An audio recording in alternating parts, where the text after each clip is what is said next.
right? We're going to do 3 techniques that's going to help for anxiety, stress, when you feel like you're spiraling, which is something that everybody goes through, but nobody really talks about.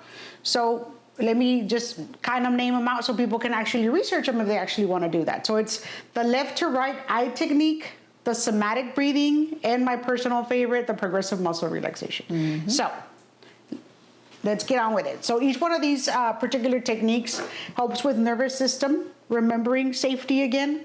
These are simple body-based practices for educational and awareness. So Ms. Martinez, take it away. Yeah, so today let's start with the first one. So the simplest one is the left to right eye technique. Okay, it's think about it as a 3 to 4 minute exercise that you can do day to day. All right, you can do as many rounds as you want. To get started, I would suggest 8 rounds of this particular exercise, which is just a gentle exercise to help your eyes tell your brain that you are safe now. So let's begin. I'm going to demonstrate really quickly. It is basically a technique. You're going to focus either on something on the wall or close your eyes and focus on a mental picture. And what you're going to do is you're going to allow your eyes to move in a sequence. Left, right, left, right, left, right. Okay? So what this does, it forces your brain to calm down and allow your nervous system to feel safe again. This is for when your mind is just out of control. Mm-hmm. You're thinking the same things over and over. You're in a loopy field and it's just like, oh my God, I am obsessed with thinking the same thoughts over and over and over. Quickly calm yourself down by grounding yourself. Sit. You can lie down and focus on just moving your eyes from left to right. Okay. And again, as many sequences as you prefer. I recommend 8 sequences per session to begin with, and then expand from there. So when you mention about grounding, what is grounding? Grounding is allowing yourself to slow down. So if you're walking around and you're all tense and, you know, a lot of people fidget. Mm-hmm. When you're fidgeting, realize that, hey, let me stop for a second. Okay. That immediate stop is your grounding. Okay. So that's the first step when you start doing the technique to begin with. Stop everything and pay attention to your body and allow yourself to just relax at that point. So a little background on your eye movement. It's why it works, right? Mm-hmm. So it's a bilateral stimulation. It's a REM-like rhythm. And it's an attentional reset, which I personally didn't know that. Mm-hmm. And it's autonomic balance. Right. It's a big word. Yes. Which is basically intentional grounding, right? Intentionally stop your brain from spiraling. So I kind of did a little bit of research, right? You know the way my mind works. I got to do a little research on why these things work, right? Because we want to be sure that we give the audience a good understanding of the information we share is that information that we've studied, we practice, and we know it works, so we want to share it with other people that, mm-hmm. you know, that having the same issues. So I did find something. There was a case study back in 2021 where it studied bilateral eye movement and emotional regulation. The participants actually lowered their anxiety after 3 minutes of practice. Isn't that crazy? So it's similar techniques used in EMDR therapy. Oh. And I've heard a lot about that therapy. I really haven't researched it, but I think that EMDR therapy is something that I would want to try, but I would like to research it definitely first. Explore that on another episode because that is genuinely very interesting. Yeah, it is very interesting. I want to give some background before that. Yeah, so I guess the next practice that we will move on to would be the somatic breathing. Mm-hmm. So, and this is another quick technique that you can do with the same scenarios. You're spiraling, you're feeling anxiety, you're fidgety, your mind just keeps going over the same thoughts over and over. What you want to do is, again, find that grounding point that makes you relax. Okay. It could be away from everybody, on your own, go to a safe space. It could be as simple as just putting your hand to heart, relaxing your heartbeat, closing your eyes or opening your eyes, focusing on some point on the wall, and just relax. So I think that by touching, it allows you to ground yourself immediately. Just, hey, I'm okay. So you just inhale for 4. Yes. Can we do the practice? So the exercise is basically that.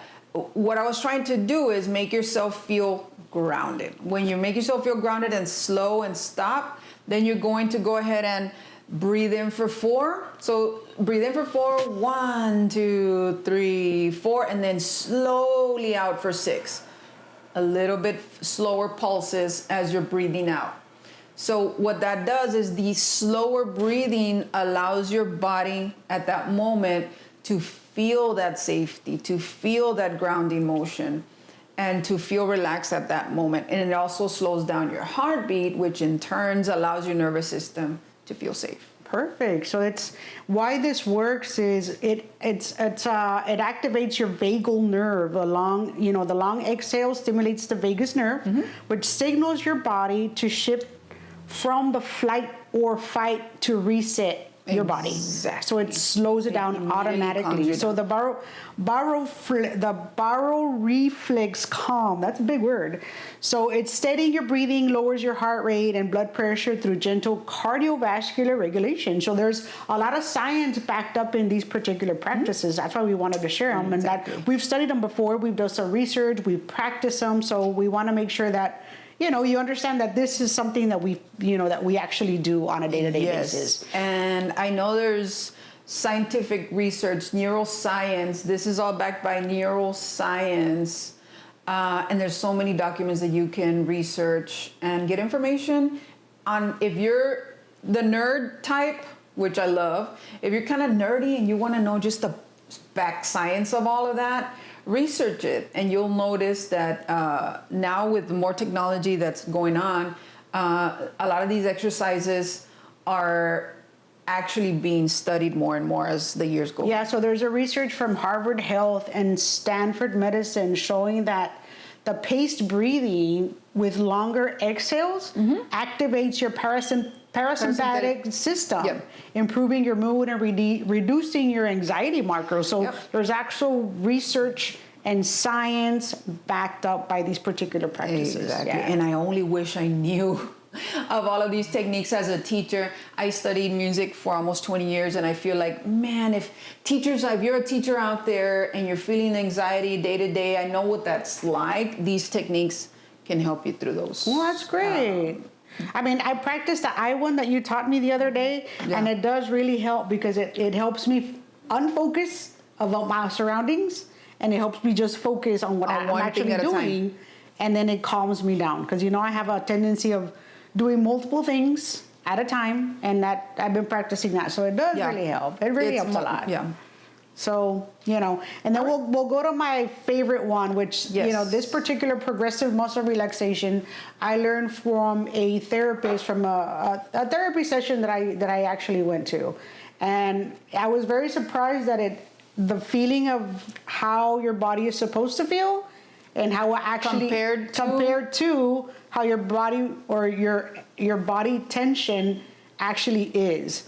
So what we call it's the progressive muscle relaxation practice. So what it does is it's an exercise that eases stress and anxiety by slowly tensioning and releasing each muscle. So what you're gonna do is, you can do this either before you go to bed, or you can just grab a chair, right? Because it's gonna take a lot of work into it. So what you're gonna do is you're gonna close your eyes. Grab a chair for what? You're gonna sit. Okay. Because you can't do this standing up. You're gonna have to either do it sitting down. Sit down in a comfortable position. Or lie down before, in a bed, sofa, wherever you want to lie down. But it has to be either lying down or sitting in a comfortable position.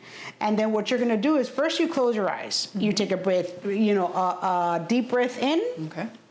Slowly, and then you release. It's kind of like your practice. You're in 4, out for 6. Okay.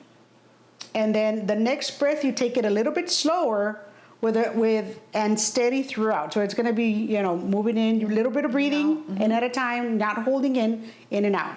And then what you're first going to do, you're going to curl your toes and arch your feet. Okay. So curl your toes and arch your feet. And sometimes you can feel the tension. Yeah. So you're going to hold it for 3, 2, 1, and then you relax and release. Okay. So you feel start from the bottom. You start from the bottom, and then you're gonna move your way all the way up. Tense up, curl, Correct. arch, and then release. Exactly. And then you're gonna do the same thing with your calves. You're gonna tighten your calves as much as you can, and then you're gonna release. And then from there, and you're gonna do your 3, 2, 1, and then you move into your stomach and chest. What you're also gonna do, you're gonna pull in your belly and then hold, and then you're gonna release. Oh yeah.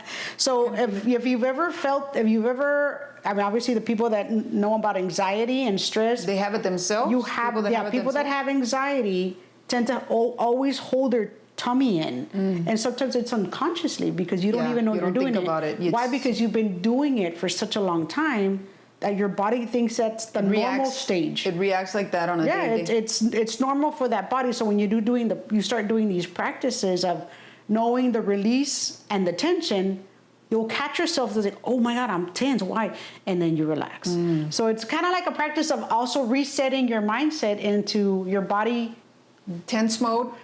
From your body being in tense mode to actually releasing. So you're teaching it to be in a different state of mind. Recognize the tense and then recognize the release and what that relaxation actually feels like. Exactly. So then you're going to go from your stomach, you're going to go to your back, your arms and shoulders, and then your actual face. You're going to scrunch your face real hard, and then you're going to release it. Because your face also holds a lot of tension. It has a lot of little muscles and intricacies in your face. Yeah. So then the final step that you want to do is you want to do the tense of your whole body all at the same time. So everything that you just worked up all at the same time, like if you're throwing a tantrum, you're gonna squeeze in, and then 3, 2, 1, and then release. Yeah, release. And what the muscle relaxation practice does, it's contrast learning. It teaches your body the difference between the tight and the relax, making it calm easier for your body. And then there's a reflex release, what we call, which is a gentle tension, which activates your muscle sensors, which, it helps trigger relaxation. And then what we do is the full system reset. What it does, it clears, your safe signals to your brain for every muscle group.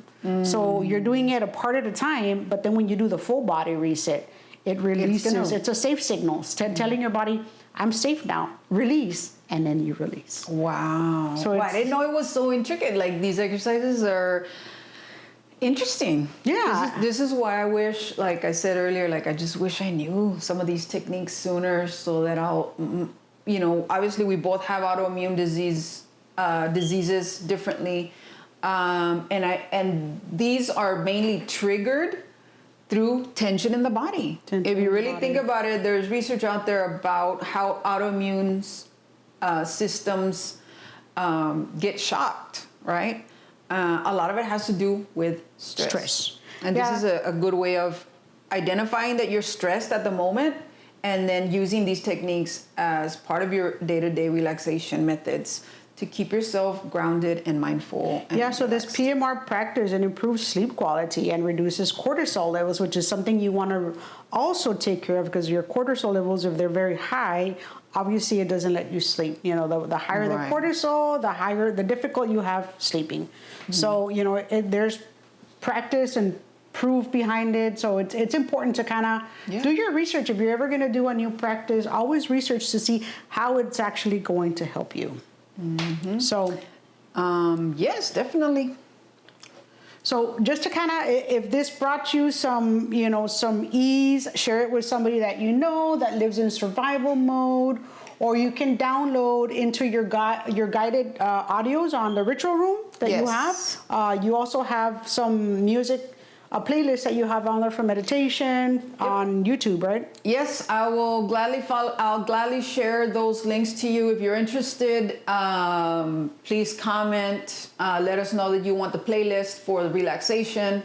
The playlist that I have on YouTube right now, I love it because it's for multi-purpose. Like, if you want to just lift your mood, it has like good, like fast music. It has some bilateral stimulation beats and music in there. It has meditation music. It has a little bit of everything in there that you can just put on play. I'll post the link.